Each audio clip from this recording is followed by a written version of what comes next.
Hello everybody, welcome back to WineUpTV. I am your host, Wayne. Taking a couple weeks off, but on today's show, we're going to do a Phelps Creek Chardonnay. We're going to do a Willamette Valley Pinot Noir, Tony Soder's place, Soder Vineyards, great place to visit. And then a really cool find, Arbor Crest Wine Cellars. It's up in Spokane, Washington, where Gonzaga is.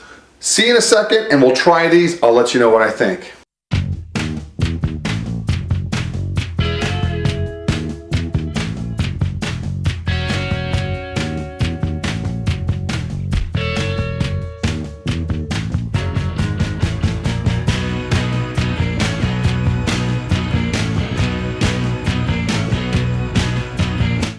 Hello everybody, welcome back.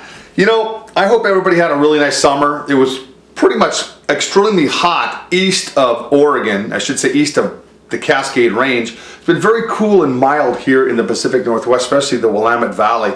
And the grapes are about 2 weeks behind, and it started raining yesterday, and it's going to rain today, tomorrow. It's very cool, not too good for the grapes yet. I'm not saying it's a washout by any means for this vintage. However, we need some more sunshine. I was going to be making, matter of fact, I am going to be making a 5-barrel lot of some Syrah from the Horse Heaven Hills appellation. And I went back there and checked on the grapes. They're looking beautiful. When it's cooler here, it's generally cooler in Washington as well. The more hang time, the more phenolic ripeness, the better the wines generally turn out to be. You don't want those sugar spikes. So we'll talk about that as we go on. But let me know what you guys did this summer. Friend me up at wineuptv.com, or I should say WineUpTV on Facebook, or hit me up on my Facebook, which is Wayne Wine Wizard. Friend me up, and I will definitely keep you posted on all the cool stuff I have going on. And also, all the people have been taking tours with me lately. Thank you. You guys know who you are. I've got 12 people this Saturday, 12 people Sunday, 17 people Monday. You guys are killing me. Anyway, I'm very grateful for all your business, and thanks a lot. And now let's get to these wines.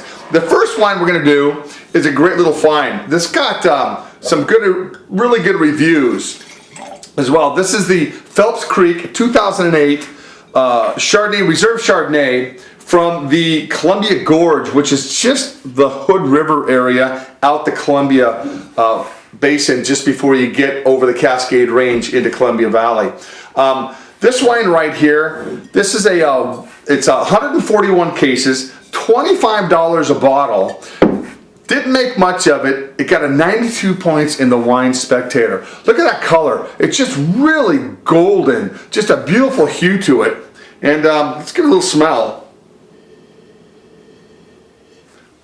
Chardonnay is not my favorite white wine grape, but it's not a bad one. This is made in a style that I love. I love Beringer Reserve. Give me a big old oak tree in there. That's what I love. Get the splinters out of my tongue. However, this one here, it's got a really focused nose. It's a little bit oaky, a little toasty. Smell some of that, it's got almost like a peachy pear component to it. Very nice. Let's give this a little taste.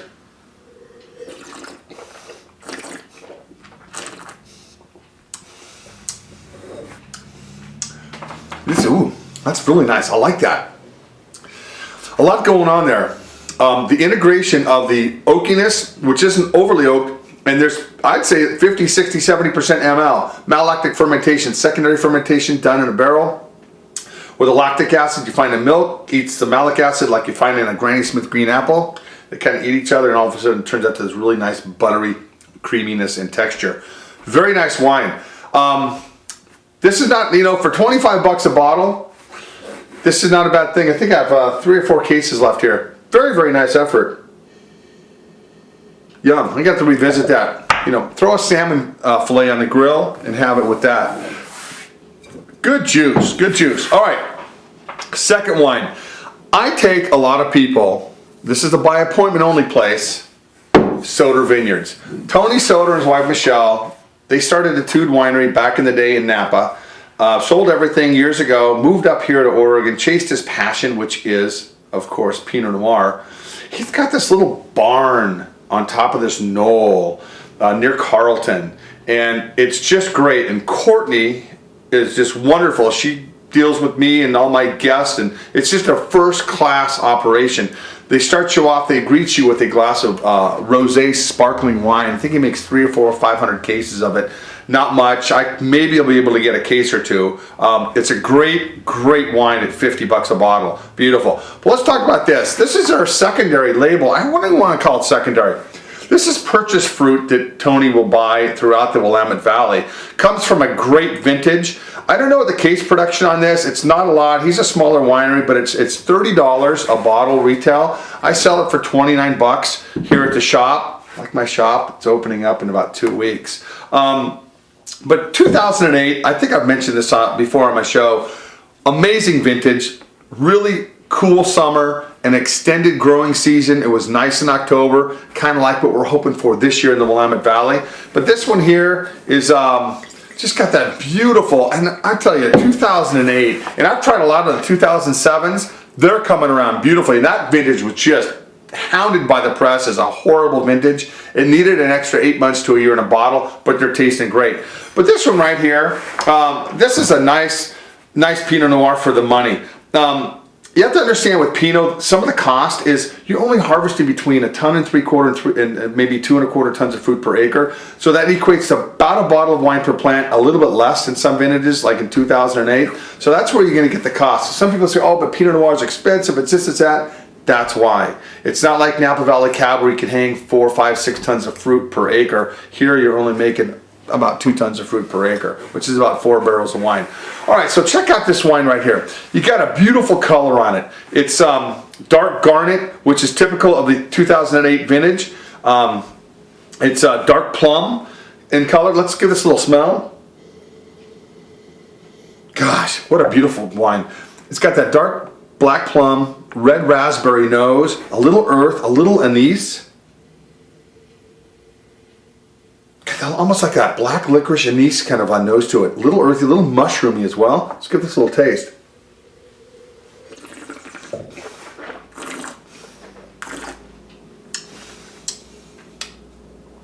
I want to hang a thing in that thing.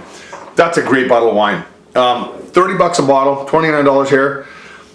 I think it's a damn good value for Oregon Pinot. Just, it's got everything, that nice, long, lingering texture and finish. The tannins are integrated, nice, soft, silky. They're not over the top. Not a lot of new oak on this wine. Some neutral, so the fruit's actually forward on this. It's not pushed one way or the other. The terroir or the location of the soils are actually coming out in this wine. But very, very nice wine. Good effort. Nice.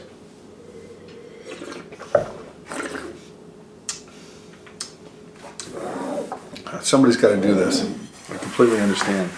All right, now, the last wine we're going to have today, I kind of stumbled upon this at a trade tasting about 6 or 7 months ago. And Mark is the rep for this wine here in Oregon. And there was a trade tasting on Monday I went to. He had all of his wines. They do a Sangiovese, they do the Cab Blend. Matter of fact, they do, this is going to be on my Wizard Wild Wine of the Week show next week. This is the Cliff House Red. Again, they needed some updating on their labels. And I think I talked to Mark about that, but we'll get to that in a minute. Let's talk about the fruit that's in the bottle. They do a Syrah, they do a Merlot, they do a Cab Blend, they do a Riesling. Got some of the Riesling at 10 bucks a bottle. That stuff is a smoking deal. So yeah, this stuff here is great wine for 10 bucks a bottle. So let's talk about this. This is the 2007 Four Vineyards Columbia Valley Merlot. Now, Columbia Valley is a very large AVA, or American Viticultural Area in Washington, about 11.7 million acres. It's huge.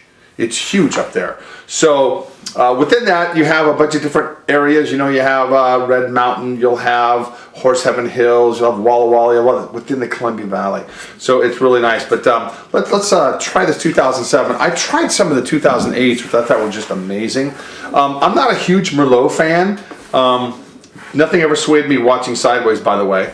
However, it's just a grape to me that's meant for blending, and I have been having some nice single varietals. In other words, this is 100% Merlot, 3,200 cases of this made, and it's $18 a bottle. So let's give this a little smell. One thing with Merlot, it's very dusty, very earthy, especially if the Merlots that come from this area, the Columbia Valley. It's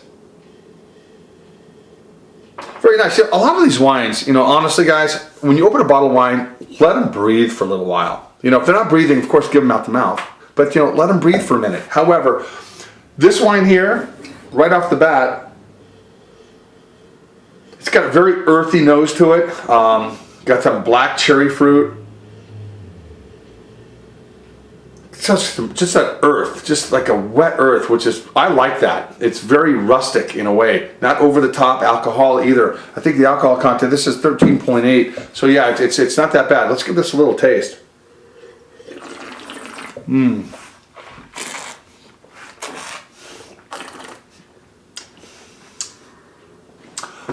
This will change my mind on Merlot. It's got a nice long finish. It's got some beautiful, beautiful red cherry fruit combined with a little bit of, gosh, just raspberry. But the lingering finish is what gets me with this wine. It just kind of goes on and on. And that's when you know when you get a good wine. It's that finish will just kind of linger and linger and linger. You know, drink these wines first. You know, have your other wines. You pick out wines accordingly. So, you know, if you're having a dinner party, drink your first 1 or 2 great bottles of wine. Then you can hit the $2 chuck. I think it's $3 chuck now. If you're in Canada, it's $27 chuck, and I think if you're on the East Coast, it's $6 chuck. I don't know, but Fred Franzi does an interesting job with all those wines that he puts out anyway. Anyway, guys, again, a great Chardonnay from the Columbia Gorge. Hood River is a great place. Windsurfing capital of America. Kind of check that out. And then, of course, Tony Soder's lovely wife, Michelle. Great effort. I'm going to have some of their wines. They just don't make a lot of it. It's highly allocated. If you want some, give me a call. My number's right here on the screen, or you can email me. And, of course, I'll be having most of these guys' wines on my show. I just, you know, no affiliation with them. I just love their juice. I just think it's great. Anyway, when we come back, we'll have another 3 or 4 great wines for you. And if you want, I'm all available. This winter is going to be a great time to go wine touring in the Willamette Valley. Give me a call. You guys have a great day and enjoy your week. And remember, a couple glasses of great red wine, white wine, pink wine, or sparkling wine every day is all I expect out of you. See ya.